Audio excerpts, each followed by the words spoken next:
하나님 아버지 감사드립니다. 주님 앞에 우리가 이렇게 간절한 마음으로 참으로 목마른 사슴이 시냇물을 찾아 헤매듯이 오늘도 주님을 갈망하는 하나님의 자녀들이 이곳에 모여 우리가 찬양으로 하나님 앞에 영광을 돌립니다. 이곳 가운데 임하시고 하나님의 성령을 부으셔서 우리 가운데 부흥의 역사가 일어나게 하여 주시옵소서. 예수 그리스도를 인격적으로 만난 사람들이 모여 주님 앞에 온전히 받으실 만한 예배를 드릴 수 있는 축복이 우리 중에 우리 가운데 있게 하여 주시옵소서. 이 시간 말씀이 대언이 되고 선포될 때 많은 뼈들이 소생하여 여호와의 군대로 주님 서듯이 오늘 우리 가운데 참으로 아버지 위로받고 힘을 얻고 많은 뼈들이 소생하는 주의 역사가 일어나게 하여 주시옵소서. 함께 주시기를 간절히 원하오며 그리스도 예수님의 이름으로 기도드립니다. 아멘. 네, 한 주간도 반갑습니다. 하나님의 말씀은 계속 우리가 함께 보는 말씀인데요. 사도행전 1장입니다. 1장에서 우리 나와 있으니까 함께 봉독하도록 하겠습니다. 6节到8节一同来读预备起。他们聚集的时候问耶稣说：“主啊，你复兴以色列国就在这时候吗？”耶稣对他们说：“父凭着自己的权柄所定的时候日期，不是你们可以知道的。但圣灵降临在你们身上，你们就必得着能力，并要在耶路撒冷、犹太全地和撒玛利亚直到地极做我的见证。” 아멘. 그 사도행전 1장 8절 보시면 암송 구절과 같은 말씀이에요. 여러분들이 외워둘 수 있으면 가슴에다 외워두시면 좋겠습니다. 오직 성령이 너에게 임하시면 너희가 권능을 받고 예루살렘과 유다와 사마리아와 땅끝까지 이르러 내 증인이 되리라. 이 말씀. 예수님이 승천하시기 전에 마지막으로 분부하신 말씀이 있습니다. 이제 사복음서에서는 지상명령이라 해서 너희들은 가서 정말로 열방을 만민에게 복음을 전하되 아버지와 아들과 성령의 이름으로 세례를 주고 가르쳐라고 말씀하셨던 그 지상명령과 함께 오늘 본문 말씀은 이제 그들에게 성령을 받으라고 말씀하시고 승천하시는 장면이 1장에서 나옵니다. 한 주간도 여러분 잘 보내셨습니까? 지난주 말씀으로 여러분들의 한 주간 얼마나 적용하면서 그 말씀 붙들고 순간순간마다 여러분들이 들었던 말씀들이 10년이든 20년이든 아니면 그 전주에 있었던 말씀이든 여러분들이 머릿속에 입력이 된 것이 아니라 여러분들의 가슴에 여러분들의 영 가운데 그 말씀이 생명이 되고 양식이 돼서 어떤 사건이 딱 일어났을 때에 우리 육신이 먼저 나가는 것이 아니고 우리 혼의 어떤 생각과 어떤 가치들이 먼저 행동을 하는 것이 아니라 우리 내면의 깊은 주님과 함께 주님의 임재 속에 우리 안에 우리의 영이 말씀을 쫓아서 여러분 적용하셨는지 살아내셨는지 한번 각자가 또다시 한번 점검받는 시간이 됐으면 좋겠습니다. 사백년이라는 침묵의 어떻게 보면 암흑기가 있었습니다. 예수님이 오시기 전에 하나님이 계셨나 싶을 정도로 물론 이제 말라기와 마태복음 사이의 400년이어서 그 가운데 역사가 없었던 건 아닙니다. 하나님이 동일하게 하나님 역사의 주인으로서 늘 역사하시고 간섭하셨지만 그래도 그 시간은 암흑기라고 우리가 알고 있습니다. 하나님이 계셨을까? 하나님 우리 삶 속에 역사하실까? 그런 어떤 의심과 함께 우리 인생에도 짧게나 길게나 암흑기를 경험할 때도 있습니다. 그런 가운데에 이제 사복음서가 시작이 되면서 예수님이 등장하시고 예수님이 강림하셨죠. 이제 12월 달이면 우리가 이제 우리 믿음의 사람들에게 있어서 절기 가운데 중요한 절기 성탄절이 다가오죠. 예수님의 탄생 그 기념하는 날이 옵니다. 이제 사복음서에서 예수님께서 탄생하셔서 강림하시고 공생에 이기 전에 30년 동안 한 인간으로서 평범한 인간으로서 가난한 집안의 목수의 아들로 사셨습니다. 정말 한결같이 인간의 삶을 수종드셨고 집안의 정말 아들로서 역할을 하셨으며 사람의 모습으로서 최선을 다하여 사시다가 공생애에 들어가셔서 이제 하나님의 나라를 전파하고 제자들을 삼으시고 그리고 여러모로의 어떤 기적과 표적과 함께 사람들에게 피로를 채워주시면서 이 3년 반 동안 제자 양육에 이제 중심을 다하였고 그러는 가운데 이제 우리가 알다시피 예수님께서 십자가에 이제 처형당하는 그 사건이 일어납니다. 그리고 나서 3일 만에 약속대로 부활하셨고 부활하신 주님께서 40일 동안 이 사도행전 오늘 1장에 나오는 내용입니다. 그리고 이 1장에 나오기 전에 사복음서 가운데 특별히 누가가 기록했던 누가복음의 내용을 잠시나마 우리가 이렇게 추적하여 들었습니다. 예수님의 인생, 예수님의 공생애, 예수님의 죽으심과 부활하심과 승천하기 전에 40일 동안 하나님의 나라를 가르쳤다고 말씀을 하십니다. 하나님의 나라. 그리고 나서 그 하나님의 나라를 말씀하시는데 매일같이 제자들과 있지 않으셨습니다. 요한복음 20장 이제 19절에 보면 이 제자들이 이제 어떤 사건이 터졌습니까? 엄청난 사건을 겪었어요. 그분들이 제자들이 사랑했고 함께 동거동락했던 주님께서 십자가에 처참히 죽으셨습니다. 그 과정을 제자들은 목격했고 그 과정을 그들은 경험했습니다. 그런 가운데에 얼마나 두려웠겠습니까? 그래서 이제 요한복음 20장 19절에 제자들이 이제 문을 닫아놓고 유대인이 두려워서 그 안에서 이들이 모여 있었습니다. 그때 예수님께서 참으로 이제 부활하신 주님이신지라 공간과 물질과 모든 것을 초월하시는 분이어서 그들 중간에 나타나시더니 그분이 하신 말씀이 있죠. 평강이 너에게 있을지어다. 아멘. 오늘 우리 신경 가운데 이 주님의 음성이 들리기를 간절히 원합니다. 그렇죠. 요즘에 우리의 삶 속에서 얼마나 많은 일들이 일어나고 있습니까? 피부적으로는 이 팬데믹 때문에 날마다 주변의 사람들과 내지 우리 마음에 또 때로는 두려움과 때로는 걱정과 때로는 염려로 때로는 여러모로의 어떤 정말로 아픔으로 우리 삶 속에서 피부적으로 우리 스스로 아니면 우리의 이웃들이 그렇게 겪고 있습니다. 그 팬데믹과 코로나 때문에 앞날에 보이지 않을 정도로 답답함이 우리의 삶 속에 스며들었고 교회적으로 여러모로 탄압과 어려움들을 겪었습니다. 예배를 드리지 못함으로 인해서 이 온라인 예배로 인해서 많은 교회들이 문을 닫았습니다. 성도들이 떠났어요. 통계적으로는 거의 10,000교회 이상이 문을 닫았고 40만 이상의 성도들이 떠났습니다.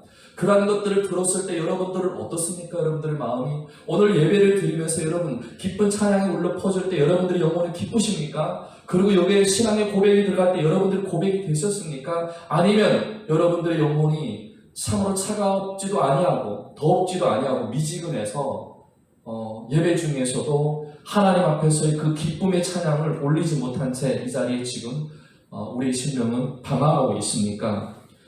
저는 한마디 말씀드리고 싶어요. 정말 이때는 깨어 있어야 됩니다. 정신 차려야 됩니다.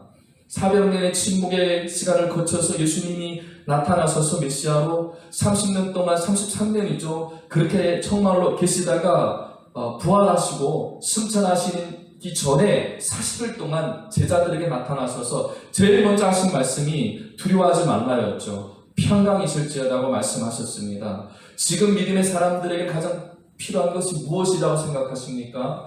외적으로는 여러모로 일들이 지금 벌어지고 있고 사건들이 터지고 있었습니다. 놀라운 일이 아닙니다. 새로운 일이 아닙니다. 마지막 때에 이미 2000년 전에 예수님의 예언서를 통해서 복음서를 통해서 예언하셨습니다. 선포하였습니다. 마지막 때는 불법이 왕성할 거고 사랑이 식어질 거고 정말로 나라와 나라, 민족과 민족, 도처의 지진과 기근이 일어나며 많은 역병들이 일어나서 하나님이 오시기 전에 도둑과 같이 나타나셔 예수 그리스도의 오실 징조들을 이미 우리는 그 시대를 지금 살고 있습니다.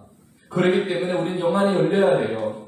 우리의 마음이 참으로 온전히 주님의 말씀을 향하여서 우리의 마음이 열려 있어야 됩니다. 그래야 시간마다 순간마다 하나님의 음성이 들리고 하늘이 당신을 향해서 그 머문 곳에서 열려서 그때 받을 만나와 정말로 양식들을 여러분들이 따서 먹어야만이 이 시대를 신부 예복을 준비할 수 있습니다. 아니면 그냥 세월이 흘러가는 대로, 작년에도 그랬죠.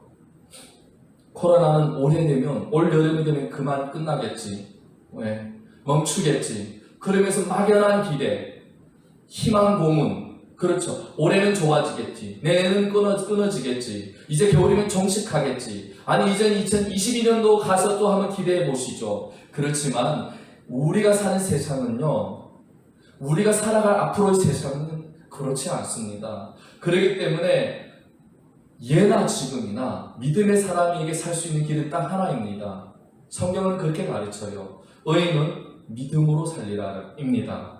오늘 여러분들도 하루하루 살아갈 때에 환경에, 듣는 것에, 보는 것에, 이것에 치우치는 사람들이 아니라 만 가지 소문과 소식과 이런 것들에 여러분들이 흔들릴 것이 아니라 때로는 정말 암흑기처럼 400년 동안 아무 흔적도 아무 말씀도 아무 역사도 없는 것 같이 느낄 때에도 우리는 여전히 하나님이 나와 함께 하심에 대해서, 하나님의 약속은 이루어짐에 대해서, 하나님이 나를 떠나신 적이 없다는 그 믿음 안에서 살아야 되는 줄로 믿습니다. 아멘.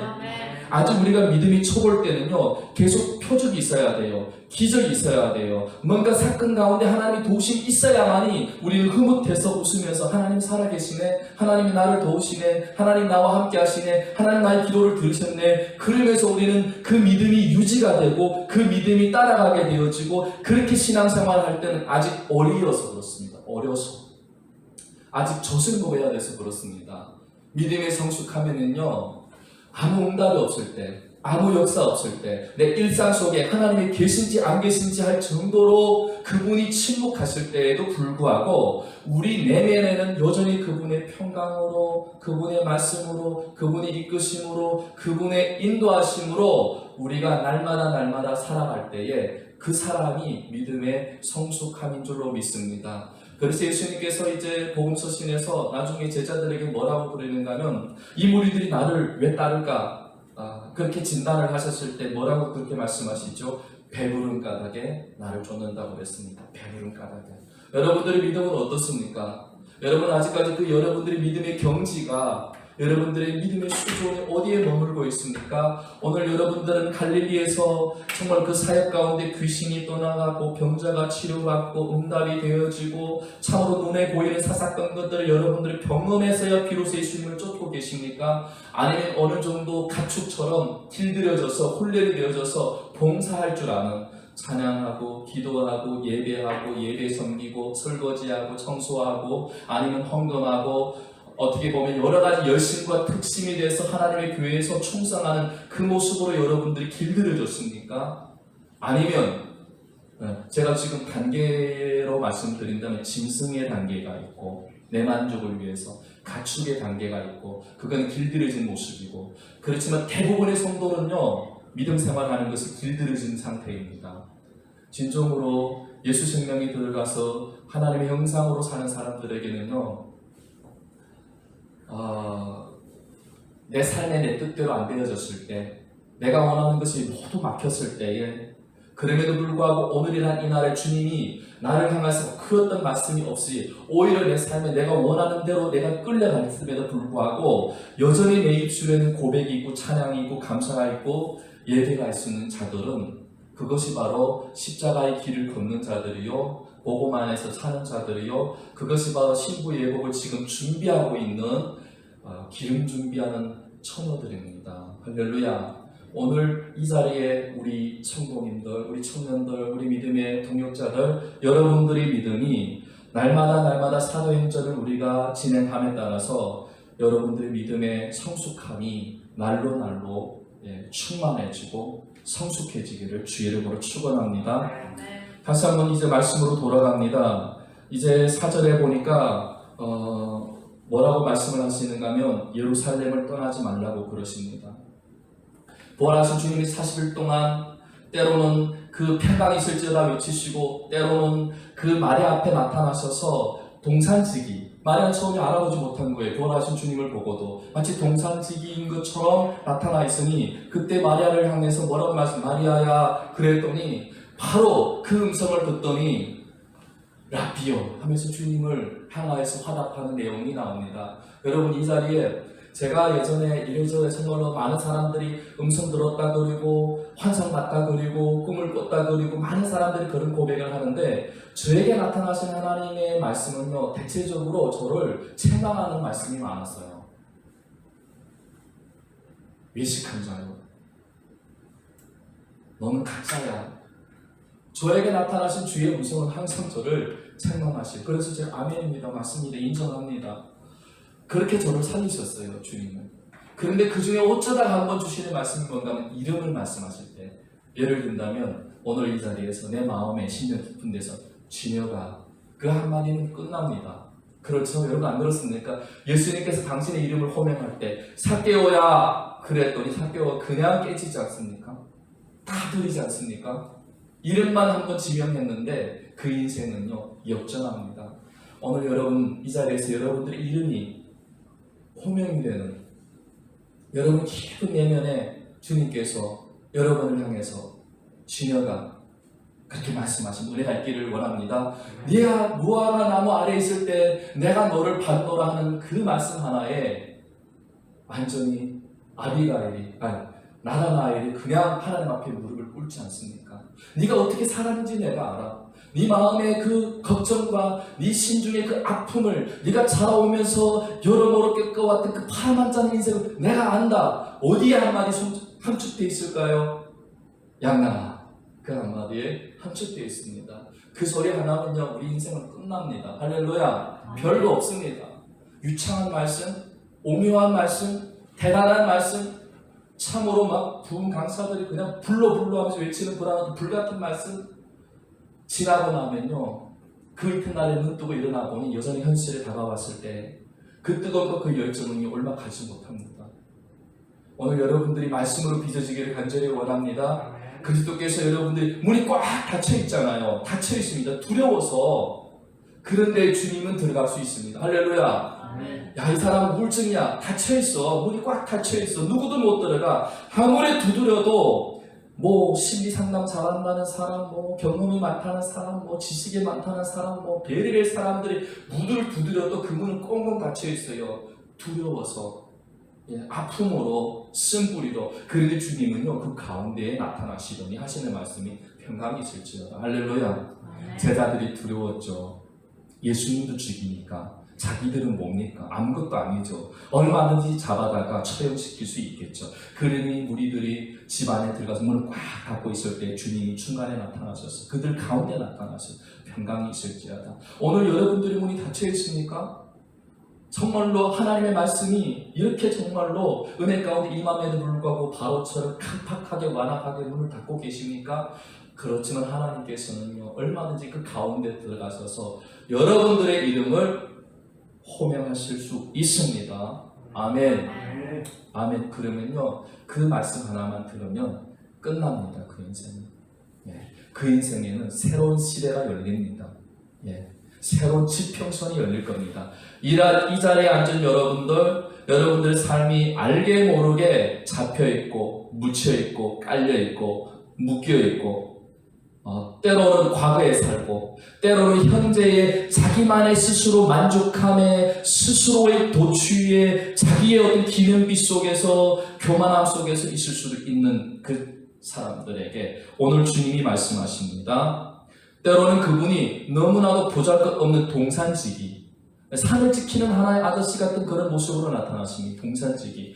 때로는 엠마오로 내려가는 제자들이 두려워서 걱정이 돼서 예수님이 죽었다 싶어서 제자들도 이제 제 갈 길 가자. 나는 집으로 갈 거야. 나는 정말 직장으로 갈 거야. 나는 내 갈 길을 갈 거야. 그렇게 가는 그 제자들에게 함께 나타나셔서 지나가는 행인과 같이 나타나셔서 그들의 얘기를 들으시다가 그들의 함께 있는 동안 함께 정말로 이제 숯불을 피우면서 그들의 얘기를 듣는 중에 한마디 던지는 말씀에 주님이셨구나. 나와 동행했던 그분이 주님이셨구나. 그전에는 그냥 지나가는 행인 같았어요. 나그네와 같았어요. 별 볼 일 없는 그런 어떤 모습으로 지나가고 찾아오고 하니까 별거 아닌 것 같은데 주님이 찾아오셨던 겁니다. 할렐루야. 여러분들의 삶 속에 여러분들이 참으로 별로 그렇게 중요히 여기지 않았던 사건으로 주님이 찾아오셨고 여러분들이 별로 정말로 중요히 생각하지 않았던 그 사람 그 사람이 해밀이었을 수도 있어요. 나그네일 수도 있습니다. 거지와 같은 모습일 수도 있습니다. 하지만 영안이 열리고 나는 그 사람이 바로 주님이셔서 우리와 함께, 우리가 걷는 그 길을 함께 걸으셨고 우리가 머문 자리에 함께 머무셨습니다. 할렐루야. 이게 하나님의 이 시대에 우리에게 찾아오시는 우리가 생각지 아니하였던 방식으로, 전혀 우리가 기대하지 않았던 방식으로 찾아오셔서 말씀하시고 찾아오셔서 위로하시는 줄로 믿습니다. 때로는 동산지기로, 때로는 엠마오로 내려가는 제자들과 함께 걸어가는 행인으로, 때로는 마지막으로 요한복음 20장에 베드로에게 어떻게 나타나셨습니까? 숯불을 피워놓고 떡과 생선을 준비해놓고 이쪽으로 오라고 그러시면서 베드로에게 나와서 말씀하신 너는 나를 사랑하느냐고 물으시면서 베드로를 회복시키시고 사명을 부여하시고 베드로가 앞으로 정말로 수제자로서 하나님의 큰 사명을 감당할 것을 주님은 아시기에 그를 찾아오셨던 그 예수님께서 탓하지 않고 판단하지도 않고 찾아오셔서 조반을 준비하시고 회복시켜 주시는 그 은혜, 그 주님을 오늘 만나시기를 간절히 원합니다. 너 왜 새벽기도 안 하냐? 너 왜 예배 똑바로 안 드리냐? 너 왜 교회 안 나오느냐? 왜 11조도 못 하느냐? 그렇게 율법적이고 그렇게 정말 책망으로서의 메시지보다 사랑이신 그분께서 배반하고 떠나갔던 베드로를 찾아오셔서 그를 일으키는 그 모습이 요한복음에 또 기록되어 있습니다. 그 주님이 그들과 40일 동안 그렇게 지내신 거예요. 그게 하나님 나라예요. 여러분 하나님 나라가 뭐라고 생각하십니까? 뭐 엄청난 대단한 영광을 외치면서 수천 수만 명의 사람들이 모여서 막 찬송하고 막 엄청난 집회가 이루어졌을 때 그게 하나님 나라입니까? 엄청난 기적과 표적들이 일어나서 하나님이 아니면 할 수 없다고 고백할 정도로 그것만이 하나님 나라였을까요? 오늘 제가 드린 하나님 말씀은 어떠세요? 너무나도 일상이 너무나도 평범하지 않습니까? 동산지기로, 엠마오로 내려가는 행인으로, 때로는 때로는 그 정말로 조반을 준비해놓고 떡과 생선을 구우면서 앉아서 계시는 그 모습으로, 그럴 때 여러분 주님이라고 여러분 인정하실 수 있겠습니까? 하나님 나라가 그겁니다. 할렐루야. 40일 동안 부활하신 주님께서 매일같이 제자와 함께 지낸 게 아닙니다. 어느 날에 갑자기 등장하고, 어느 날은 함께 걷고, 어느 날은 반찬 준비하고 조반 준비하시고, 어느 날에는 또한 다른 모습으로 나타나셔서 그들과 함께 하시고 그들에게 하나님의 나라를 이룬 것이라는 것을 말씀해 주십니다. 물론 성경에 이제 복음 서신 하나님 나라에 대해서는 여러 가지로 말씀하시겠죠. 그분의 공의와 그분의 긍휼과 그분이 통치하신 하나님 나라시겠죠. 그렇지만 오늘 40일 동안 하나님 나라를 전하시고 나서 이제 떠날 준비를 하시면서 그들에게 뭐라고 말씀하시는가 하면 예루살렘을 떠나지 말라고 말씀하십니다. 예루살렘은 어떤 곳입니까? 이스라엘 백성들에게서는 성지입니다. 성지. 예배가 있는 곳입니다. 성전이 있는 곳입니다. 하나님의 임재가 있는 곳이요, 하나님의 은혜가 넘치는 곳입니다. 물론 예루살렘 그때 당시는 로마의 정권에 의해서 완전히 지배당하는 곳이었고, 예루살렘 그때는 사두개인과 바리새인들과 공회의원들이 사로잡고 있어서 기득권을 가지고 예배는 있지만 주님은 없고, 찬양은 있지만 주님 받으시지 않고, 주인이신 주님께서 성전 문 밖에 배척당하여서 성전 안에서는 기뻐 뛰며 각종의 예배와 제사는 있지만 정작 예수님께서는 물러나셔서 베다니 문둥이 시몬의 촌에서 예배하시고 그곳에서 사람들 만나시고 그곳에서 역사를 하셨죠. 할렐루야. 그 예루살렘을 떠나지 말라고 말씀을 하십니다. 왜요? 그 예루살렘에 어떤 또 일이 일어났습니까? 그 예루살렘에서 그 장로들과 서기관들과 바리새인들과 유대인들이 예수님을 죽였습니다. 그리고 기회가 된다면 예수님을 따르는 제자들까지도 이제 잡아다 넣을 차례였죠. 그런데 예수님이 뭐라고 말씀하십니까? 그 예루살렘을 떠나지 말라고 말씀하십니다. 우리에게 있어서 예루살렘은 어떤 곳일까요? 떠나고 싶은 곳일 수도 있습니다. 머물고 싶지 않은 곳일 수도 있습니다. 오늘 이 자리에 예배는 왔지만 말씀이 안 들리고 예배에 임할 수 없을 때 그 사람에게서는 이곳이 예루살렘이긴 예루살렘인데 있고 싶지 않을 수 있어요. 당장 훌쩍 뛰어나가고 싶을 수 있어요. 때로는 예배를 드리고 집회를 할 때 보면요, 어떤 귀신 들린 자들은요 안절부절합니다. 그 자리가 가시방석인 거예요. 귀신이 역사하고 사로잡혀 있는데 빛은 계속해서 비춰지고 말씀은 계속해서 선포되니까 그 안에 있는 어둠의 영이 안절부절하면서 있는 그 자리가 가시방석인 거예요. 기회만 있으면 그냥 뛰쳐나가고 싶은데 사람의 시선이 있고 옆에서 사람이 잡고 있으니까 그런 상황이 벌어질 수도 있습니다. 여러분들 어떻습니까? 여러분들에게 있어서 지금의 여러분들의 삶이 예루살렘입니까? 여러분들이 지금 신앙생활을 하고 있지만 교회는 다닌다고 하지만 이 예루살렘에는 아픔이 있는 곳이요, 핍박이 있는 곳이요, 이 예루살렘에서는 여러 가지 정말로 사도들로서는 있고 싶지 않은 장소일 수도 있습니다. 그런데 왜서 예수님께서 예루살렘을 떠나지 말라고 하셨을까요? 4절 말씀이에요. 여기 안 돼 있지만 제가 읽어드리겠습니다. 자, 4절 말씀. 이거 제가 한글로 읽어요. 사도와 같이 모이사 저에게 분부하여 가라사대 예루살렘을 떠나지 말고 내가 들은 바 아버지의 약속하신 것을 기다리라. 아멘. 모든 것은요, 우리의 신앙의 시작, 믿음의 시작, 하나님의 출발은요, 하나님의 예배 가운데, 하나님의 그 구별하신 성전에서 하나님이 우리를 머물라고 하신 그곳에서부터 시작이 되는 줄로 믿습니다. 아멘. 그래서 오늘 그 은혜가 여러분들에게 있기를 간절히 원합니다. 저 같은 경우는요, 저에게 있어서 예루살렘은 지난날에 쌓아왔던 저희 경력들이었어요. 그러니까 이제 거의 20년 가까이 참으로 나름대로 열심히 특심으로 봉사하고 충성하고 헌신했던, 제가 말씀드렸지, 간증들 있잖아요. 기념비가 있거든요. 기념비. 예?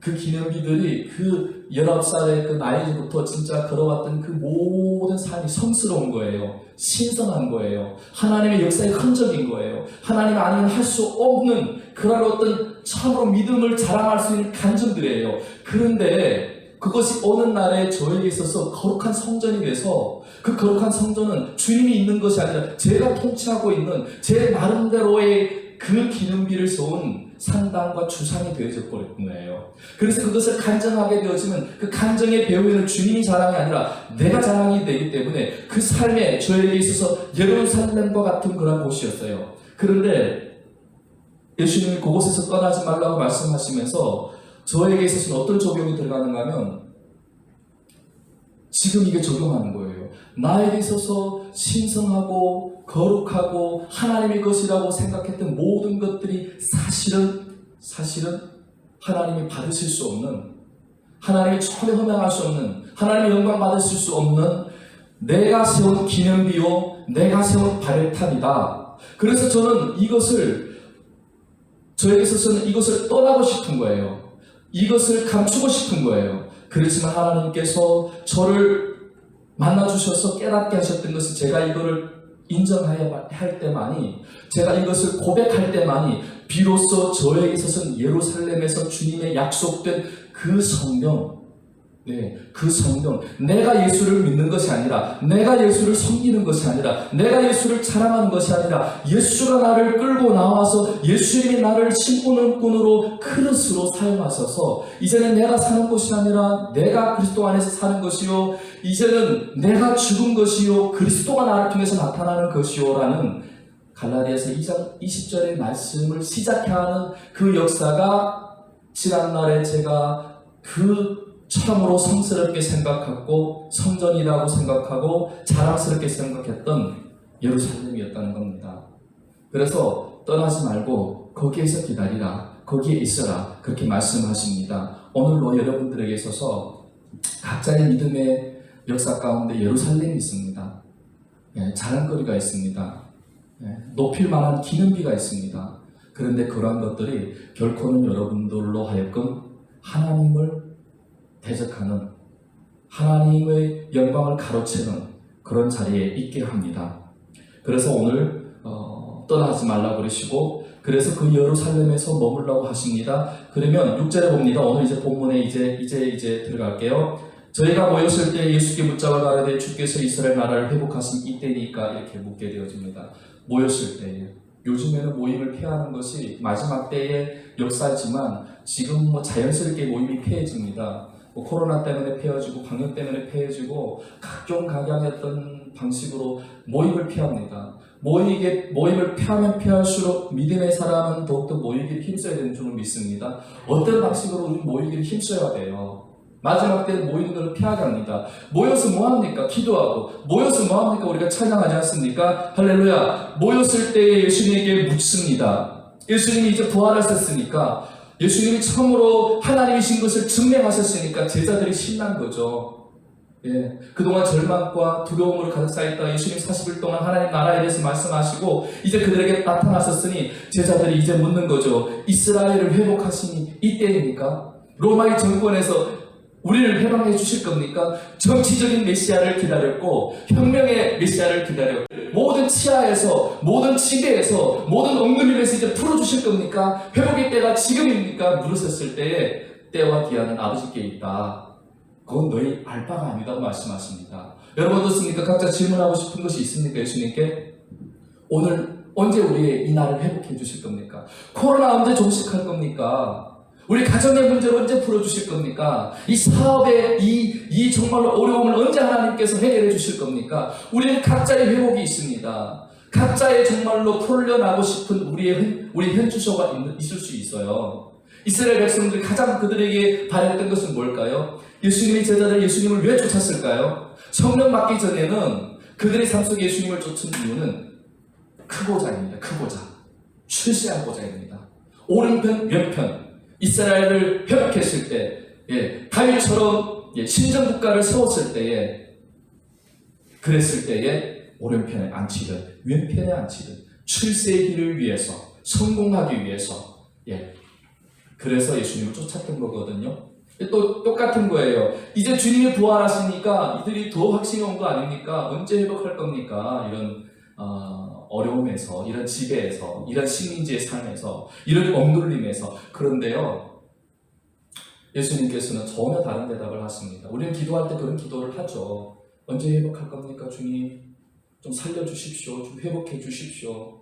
이렇게 우리는 기도할 수 있습니다. 그렇죠? 우리 홍 집사님, 내가 예전 같았으면 그냥 뭐라고 일어서라고 하든지 할 텐데, 하여튼 어떠세요? 여러분 뭐가 회복되고 싶어요? 결혼 못한 사람 결혼하고 싶다. 그건 회복은 아니네요. 막 너무 말씀이 좀 때로는 요즘 설교들이 유머도 있고 웃기기도 하고 막 별 다 하지만 사실은 저는 진짜 제가 개인적으로 원하는 설교는 본문에서 신구약과 함께 그냥 말씀에서 떠나지 않은 설교를 가장 선호하는 편입니다. 다시 한번 돌아갑니다. 여러분 뭘 회복하고 싶어요? 사업이 안 돼서 사업이 좀 회복됐으면 좋겠습니까? 일이 안 되는 일이 좀 풀렸으면 좋겠습니까? 하나님 모르신다고 생각하시죠? 참 재밌는 거는 내가 너희들 다 안다고 그러십니다. 그러면 기도하라고 하십니다. 뭘 기도하라는 것입니까? 우리 또 그것도 너무 잘 알아. 마태복음 6장 30절에 먼저 그 나라와 그 일을 구하란다요. 그 나라와 그 일을 여러분 구해보셨습니까? 그럼 그 나라가 무엇일 것 같아요? 우리가 생각하는 그 나라, 하나님 나라가 아까 뭐라고 그러셨죠? 우리가 생각하는 하나님 나라는 또다시 회복밖에 우리 요구를 안 합니다. 나라 회복하고 민족 회복하고 코로나 빨리 정식하고 아니면 이것저것 우리가 이런 거를 기도한다고요. 하나님이 그거를 우리에게 기도하라고 하셨을까요? 사실상 성경 들어가면 또 아니에요. 그것도 회복을 위해서 제자들이 묻습니다. 회복. 왜 절실하지 않겠습니까? 지금 얼마나 괴롭습니까? 지금 식민지로 우리 사람 못 봤기 때문에 모르잖아요. 일제시대에 살았던 사람들 그들에게 가장 원했던 건 뭘 했습니까? 독립이 아니겠습니까? 진짜 이스라엘 이 사람들에게 있어서 이 제자들에게 있어서도요 그것이 가장 바람했을 거예요. 그런데 예수님이 그들의 그 소원을 그들의 그 요구를 그들의 그 필요를 전혀 모르실까요? 그 상황 속에서 예수님이 처참하게 죽으셨는데 철저히 원수 로마인들인데 그리고 그 유대 장로들과 그 기득권층들인데 그냥 예수님이 그냥 때려부시고 새롭게 진짜 나라를 세우면 얼마나 좋겠습니까? 우리 마음 같았으면. 그런데 그게 아닌 거예요. 회복에 대해서는 아버지의 때와 기한을 두시는 거예요. 그리고 그것에 대해서 너희 알 바가 아니라고 말씀하십니다. 그러면 우리가 알 바를 아니라면 우리가 알아야 될 것은 그림 뭔가 그게 이제 뭐겠어요? 8절 말씀이 아닙니까? 같이 한번 읽을까요? 자, 정신 차리고 8절 말씀 중국어로 한번 같이 시작. 한번 같이 읽죠. 但圣灵降临在你们身上，你们就必得着能力，并要在耶路撒冷、犹太全地和撒玛利亚直到地极做我的见证。 여러분 사모하셔야 돼요. 저는 경험을 제가 거의 이제 말씀 선포하고 말씀 사역을 저는 주로 하는 사역자였어요. 순회 선교를 다니면서 주로 말씀 사역입니다. 말씀 사역을 하다 보니까 말씀이 현장에 얼마나 많이 있었을까요? 그러다 보면 같은 본문도요, 그 깊이가 그때그때 달라요.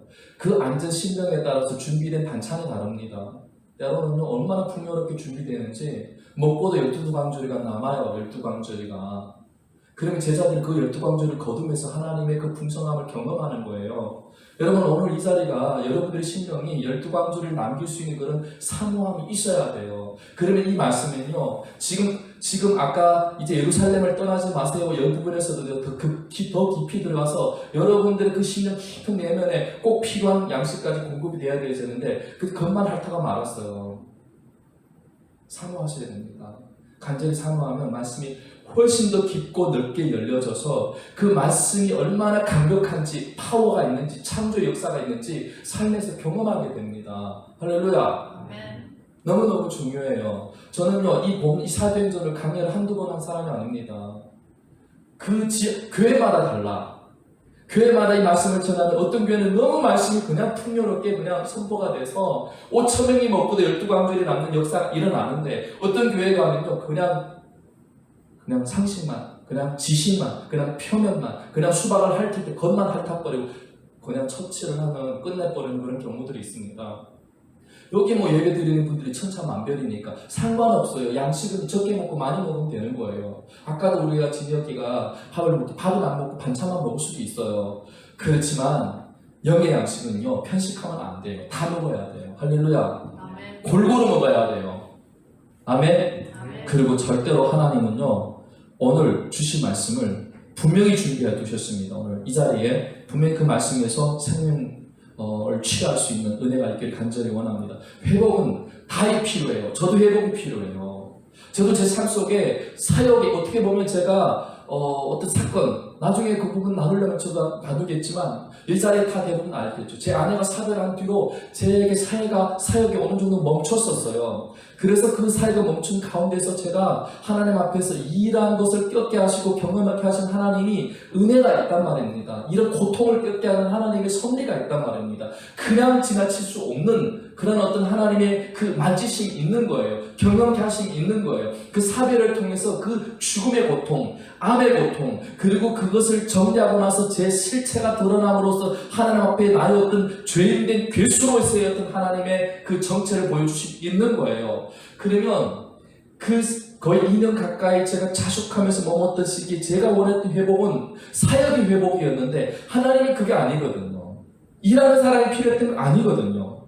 네가 없어도 얼마든지 지구는 돌아가고 사역은 이루어지고 그런 거예요. 하나님이 원하셨던 것은 하나님과 나와의 그 관계에 있어서 그때 그 전에는 계속해서 뭔가 걸리는 거 있고 막히는 거 있고 뭔가 끄덕먹질하는 그 부족한 부분들이 있었던 그러한 것들을 하나님 제거해내시고 그와 내가 네 안에 네가 내 안에 더불어 먹는 그 풍요로움의 은혜 가운데 하나님 끌고 들어가기를 원하셨던 그 시기를 제주도에서 하나님이 허락해 주시는 거거든요. 아멘. 버릴 것이 없어요. 그래서 차라리 안 되는 게 복이었던 거예요. 안 될 때 더 복이었던 거예요. 그 과정을 거치고 나서야 비로소 우리에게 부활의 세계가 열리게 될 줄로 믿습니다. 아멘. 오직 성령이 내게 임하시면 오늘 8절 이제 말씀이 이제 마무리를 해야 될 것 같습니다. 저에게 사실 설교가 1시간도 부족하고 집회할 때는 거의 3시간씩 하고 그래요. 사실은. 자, 오늘 8절 한번 이제 결론적으로 들어가겠습니다. 회복을 원하시죠? 회복을 원하십니까? 어떤 회복을 원하십니까?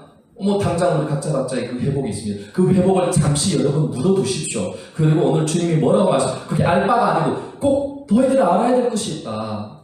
이것을 좀 알아둬라. 그러고 나서 이분 떠나시거든요. 그 요한복음 14장에 주님이 말씀한 내가 떠나면 너에게 유익하다고 말씀하셨던 그 말씀을 오늘 여기에서 다시 한번 마지막으로 말씀하시는데 성령이 너에게 임하심을입니다. 성령이 너에게 임하심을.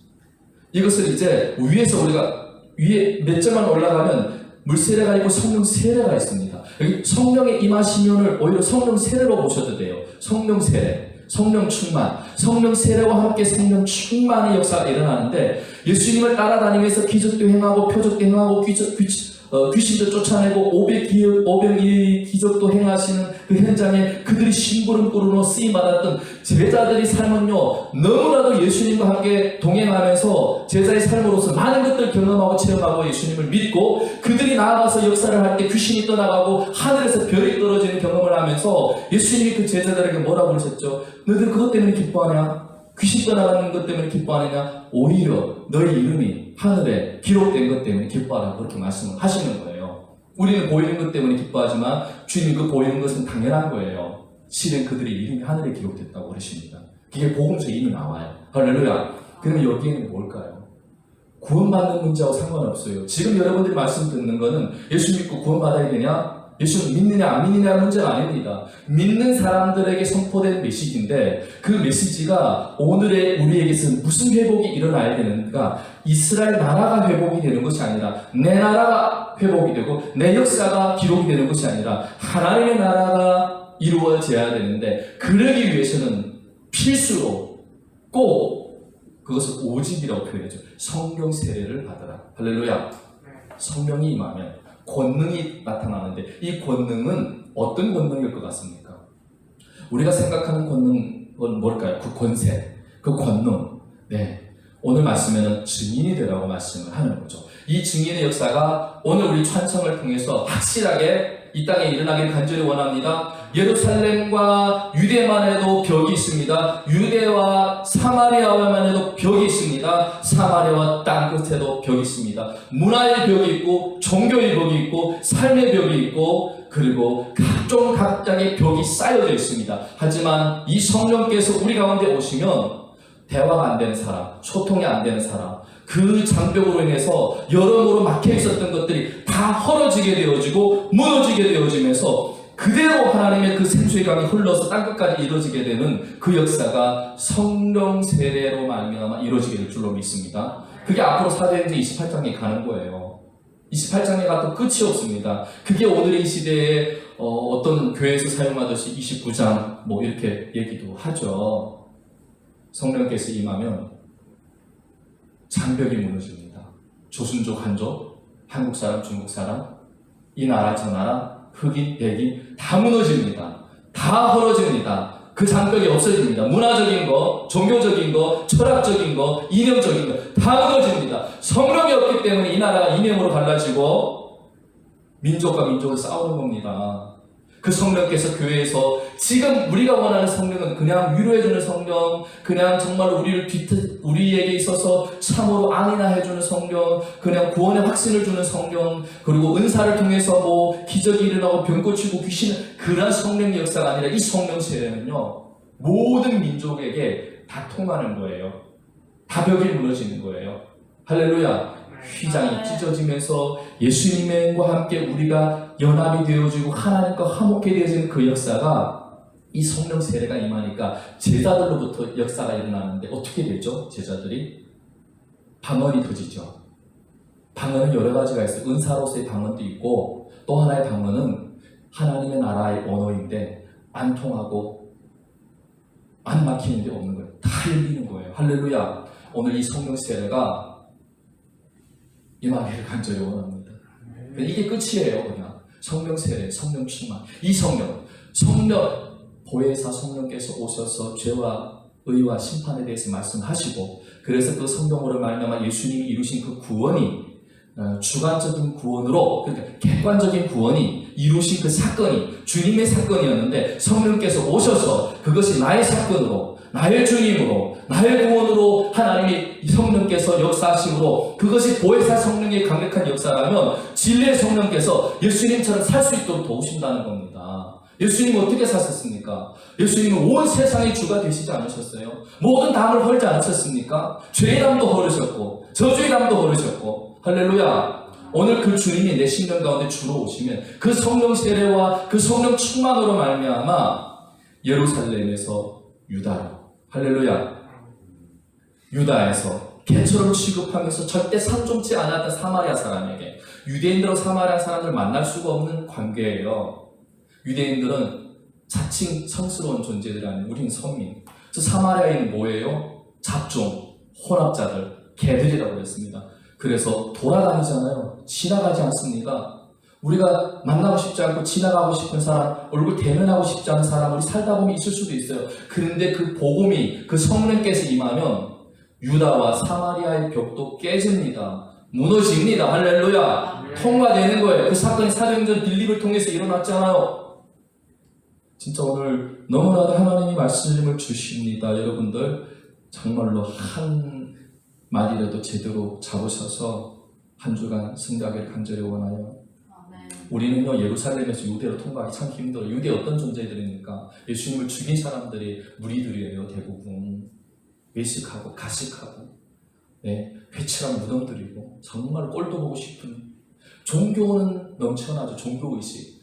예, 날마다 예배드리고 제사장 복장, 우리 요즘 말로 말하면 진짜 새벽기도부터 철야기도부터 시작해가지고 회개기도부터 시작해서 양복 차림에다가 정말로 입만 열면 말씀 하는데 저들이 예수를 죽인단 말입니다. 근데 그들도 품을 수 있고 그들도 통과할 수 있고 그들과의 벽도 무너지면서 그들도 살려내는 역사가 이 성령이에요.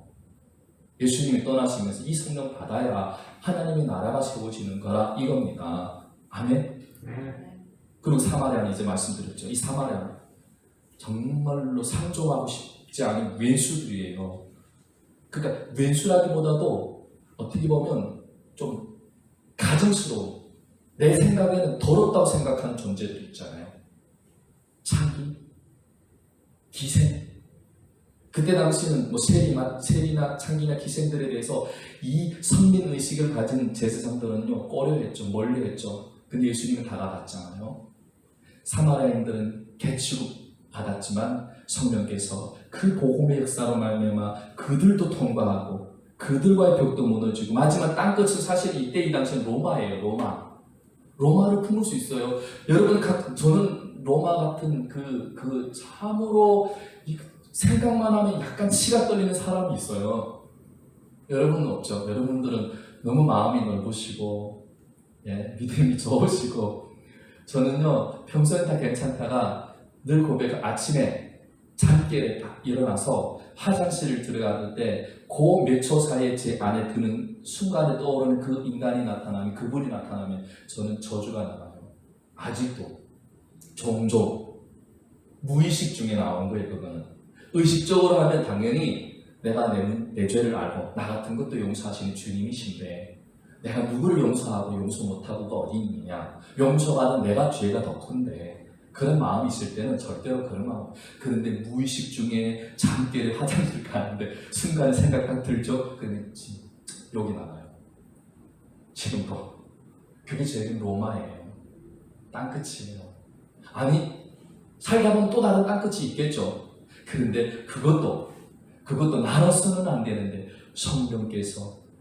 이 성령께서 지금 8절에 말씀하시는 보혜사 성령, 진리의 성령, 아버지로 말미암아 나와서 주 예수 이름으로 우리에게 오시는 그 성령, 아버지께로서도 오시고 예수께로서도 오시는 그 성령도요, 가장 해석하고 설명하기 어려운 게 성령이에요. 목사들 가장 어려운 게 성령에 대한 설명이에요. 그런데 성령에서 다 해석이 있습니다.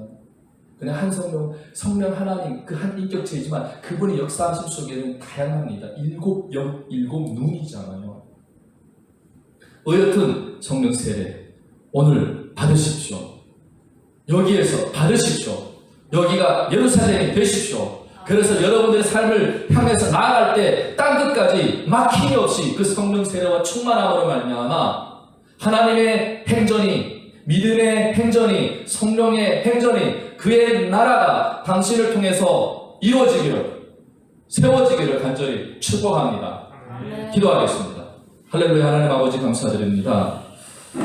오늘의 차려진 이 밥상이 우리 각자에게 필요한 양식일 줄로 믿습니다.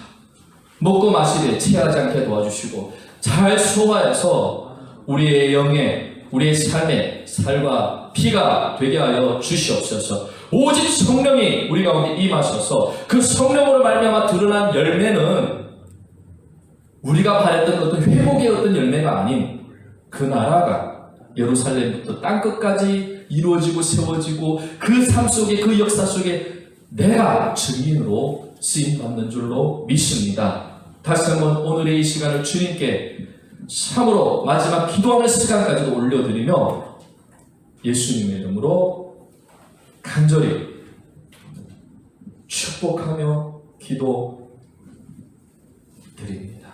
아멘. 우리 이 시간 계속해서 기도하는 시간 갖도록 하겠습니다.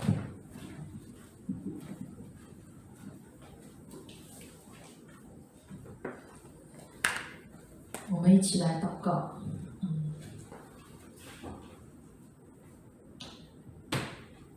我们内心里面有需要恢复的吗？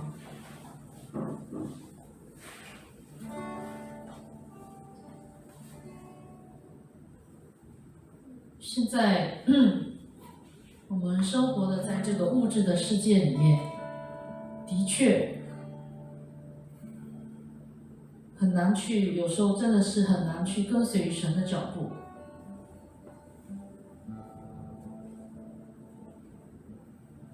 生活里面忙忙碌碌的，让我们一时真的很难以去思念神的恩典。但是正像我们牧师今天晚上所讲的道，我们里面需要恢复的是什么？可能在我们内心里面，我们想要恢复的是我们的生意、我们的工作、我们的身体健康。但是在之前有没有再次的去认真的想一下，其实神发生这种种的一些困境，或者是所有的一切事情允许发生的时候，这是不是神在呼召我们？神要让我们再次我们的灵里面重新要得以恢复与他之间的关系。我们要，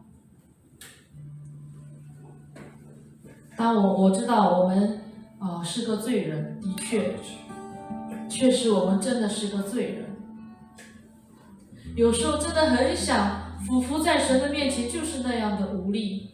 但是神他也是不会，就像我们牧师讲的，他不会拿着那种非常的律法的那种的语气跟我们说，你为什么不这样，为什么不那样。他是会默默的陪在我们身边，他知道我们一切的软弱。主啊，今天我们每一个在座的每一个弟兄姊妹，我们每一个人都要向你做一个完全恢复的祷告。当我祷告不出来，我知道你知道我的软弱，我求你能够赐给我祷告的力量。当我没办法在你的面前领受每天从你而来的这个信仰的生活，主啊，我求你能够赐我力量，让我能够跟随你的脚步。当我的心思意念全部的集中在除你以外的一切全部的事情上面的时候，主啊，我求你能够掌管我的心思意念，拜托，我求你能够除去我里面内心的这所有一切的肉体上面的软弱，所有一切的罪恶，把我能够战胜我里面一切的罪恶，我肉体里面的软弱。我们这一刻，我们向神呼求，我们求主能够恢复我们内心，恢复我们与他之间的关系，恢复我们里面真正以前刚信主那时候的信仰，那时候的热忱。我们一起来祷告，主啊，主啊，我在现在，主啊，耶稣，求求你能够主啊，我求求你能够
我求神能够帮助我们，除去里面那些恶势力对我身上属灵的捆绑，因为这些捆绑使我无法能够来到神的面前，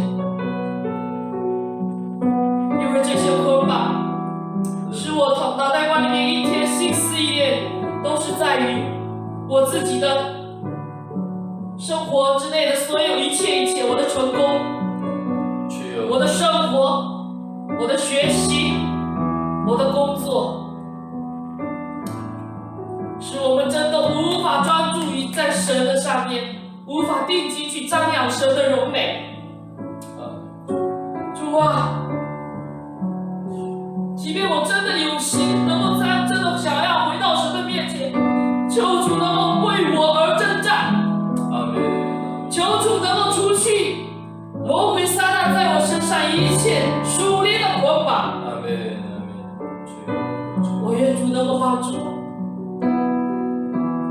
求主能够让我的灵力重新得以恢复，得以自由。我们一起再来呼求神，求主能够帮助我从恶势力里面脱去我这所有一切罪恶的捆绑。主啊！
的确，当我们自己内心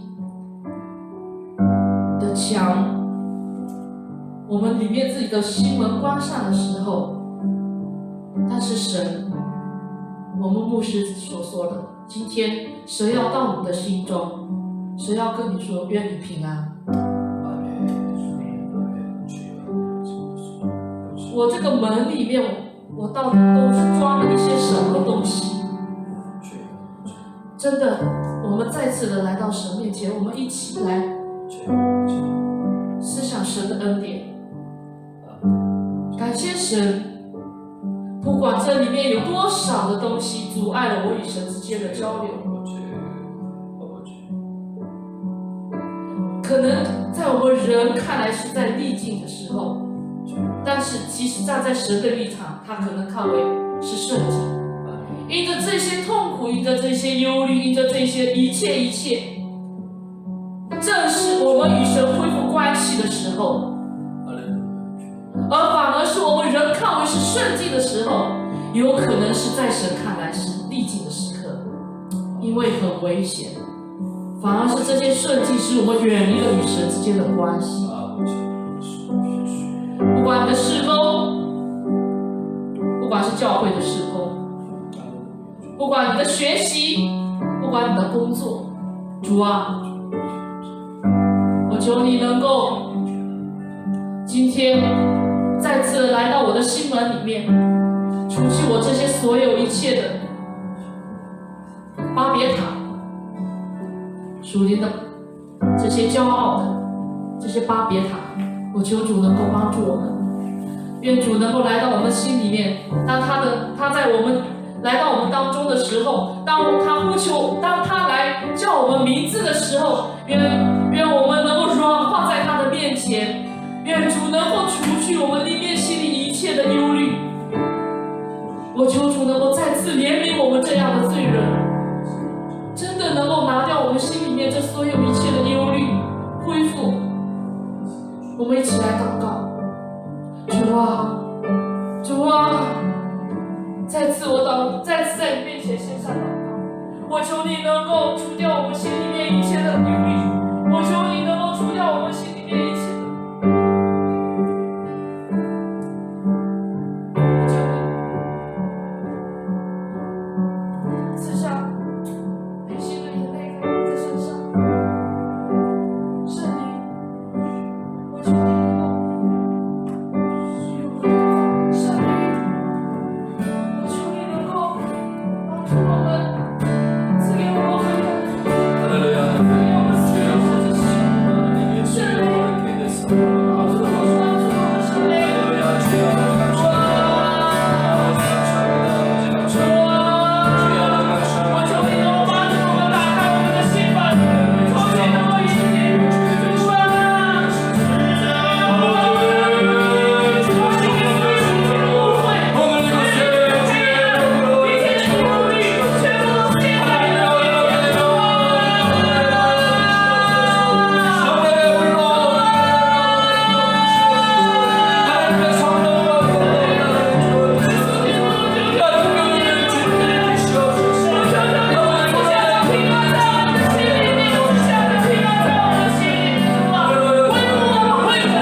再次献上一个恢复的祷告。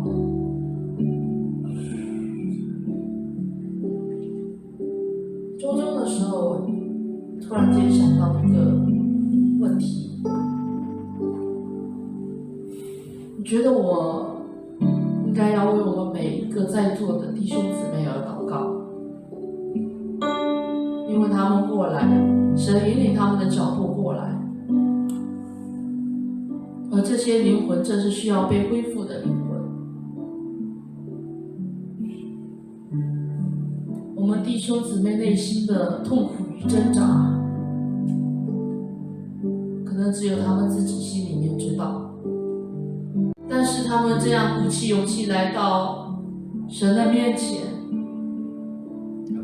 而这一刻我们能够为他做的事情，就是在祷告上面为他们而祷告。让他们能够重新站起来，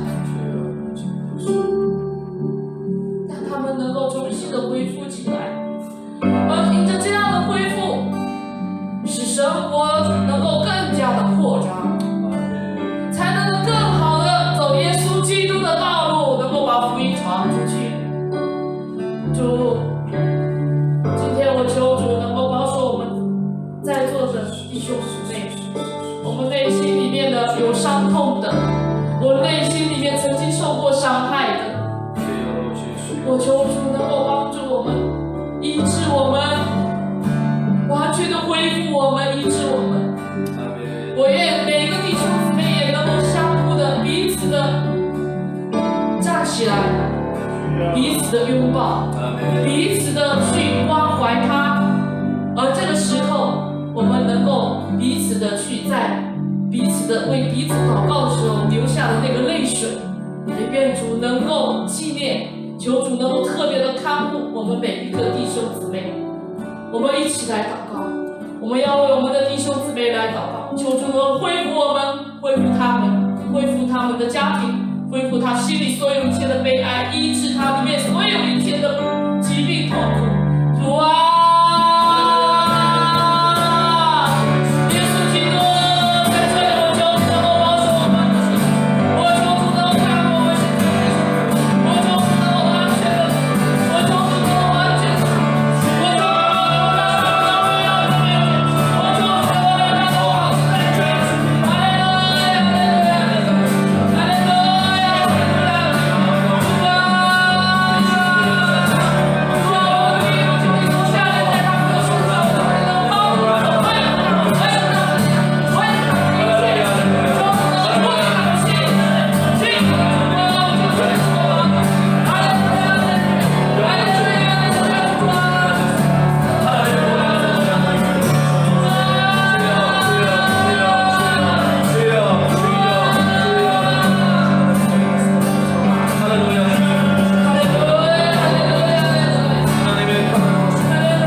当我们里面恢复的时候，我们自己里面与神之间的关系恢复的时候，我们才能说有力气去为国家而祷告。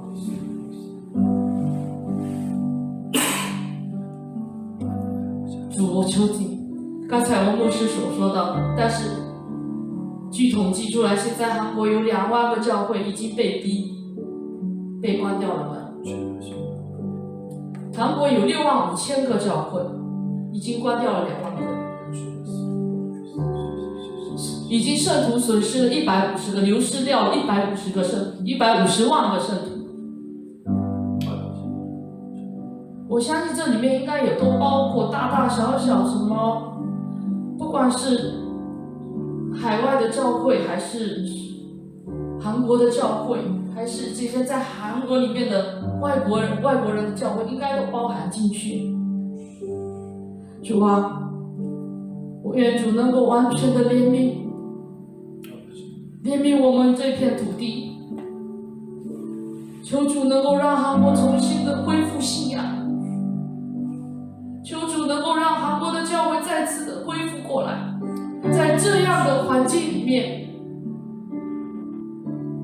是我们选择真正信仰的时候了。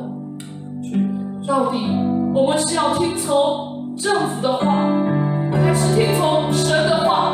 到底我们是要跟随神的脚步，还是跟随世上的脚步？2年过去了，疫情不但没有结束，反而越演越烈。但是这一刻，我们能做什么？难道是靠人的力量真的就能改变疫情吗？不可以的，不能的。我们只有完全谦卑的俯伏在神的面前，寻求神。我们要为这个国家而祷告，为全世界而祷告。我求主能够怜悯我们这些属神的百姓，我求主能够怜悯我们所有全世界一切的教会，让所有教会都能够拾起希望，拾起神拣选做建立教会的那个使命。我求主能够让基督徒重新能够做出光和盐的作用，重新能够走出去，能够真正的去做耶稣基督的子民，他的百姓。我们一起来呼求神，我们一起来呼求神，我们一起来高喊呼求神。主啊！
防疫照常做，疫情的防疫照常在做，但是有改变吗？没有改变。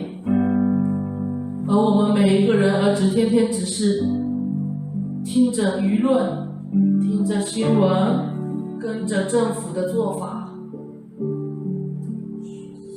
如果这一切都没办法改变的情况下，那么我们就要回到本质，我们要回到源头，我们要寻求神，呼求神，求神能够打开我们的眼睛，重新能够打开我们的眼睛，打开我们里面沉睡的灵，打开我们的眼睛，我们的嘴巴，我们的耳朵，我们的心。这一刻我们要重新的每个牧者，让他们有一个惊喜的灵回到神的面前，带领每个教会回到神的面前，真正的去传扬神的福音，神的真理，而非是人的话。求主能够使每个牧者的灵魂重新苏醒，求主能够使每个牧者重新拾起神交给他的使命，让他能够忠心的为主服侍。我求主呢，我愿我们这一刻能够为所有天下的牧者而祷告，所有天下的宣教士而祷告。每一个宣教士在这样的逼迫患难当中，让我们把所有任何信心都建立在磐石之上，而非是在沙石之上。我求主能够帮助我们，我求愿主呢，我们为这个所有的牧者，为所有的宣教士而祷告。我求主能够开启他们，重新恢复他们。主啊！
现在我们不管是韩国还是在中国，我们中国有一句词叫做躺平。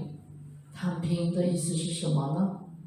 没有未来，下一代的年轻人对梦想他们觉得没有未来，买房子没钱买，娶老婆没钱娶，所以直接躺平了。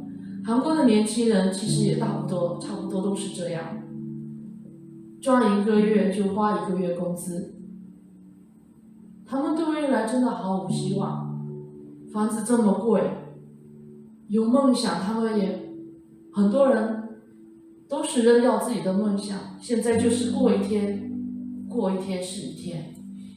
主啊，我求你能够怜悯这些不管是中国还是韩国的年轻人下一代，求主能够让他们真的拾起心中的那个对你的那个梦想，借着这样的环境，让他们能够找到不管是怎样的一个救命稻草，就算你是他的救命稻草，求主能够让他们能够寻找到你。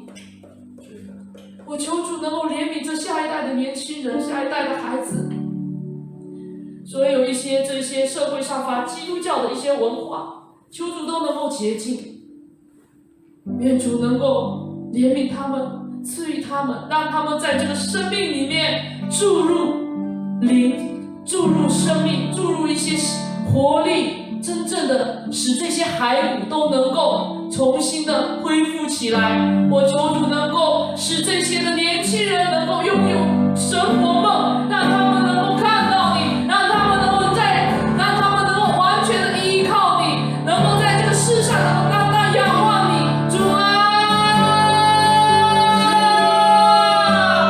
我求你能够特别的怜悯着下一代的年轻人，我求主能够帮助他们，主啊，我求主能够完全的怜悯他们，主啊，我求主你能够让他在这样的环境里面，求主能够让他们看到亮光。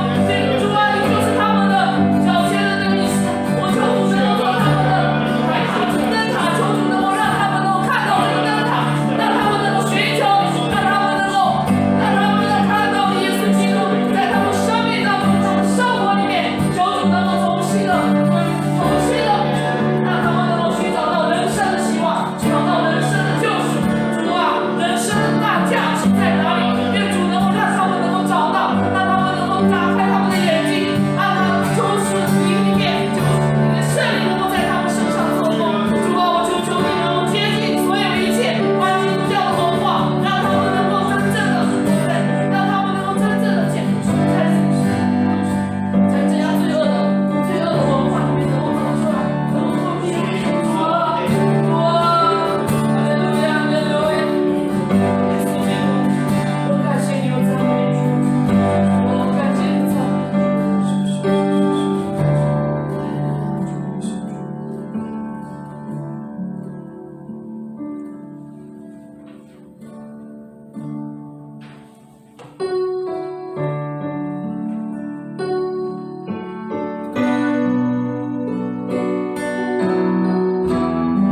我们告白真的是，除了神以外，在天上真的是。除你以外，在天上我还能有谁？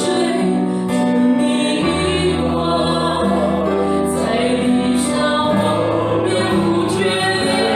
除你以外，有谁能擦干我眼泪？除你以外。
主啊，感谢你，借着我们这样不足的敬拜，求主能够让我们在以下的一周里面，能够在我们这样子，我们的肉体、我们的心肠渐渐衰退的灵里面，求主能够让我们知道，你就是我们的力量，你是我的福分，直到永远。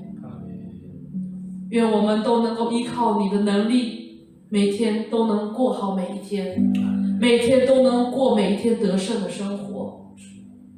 求你都能够再次的掌管我们每一天的心思意念，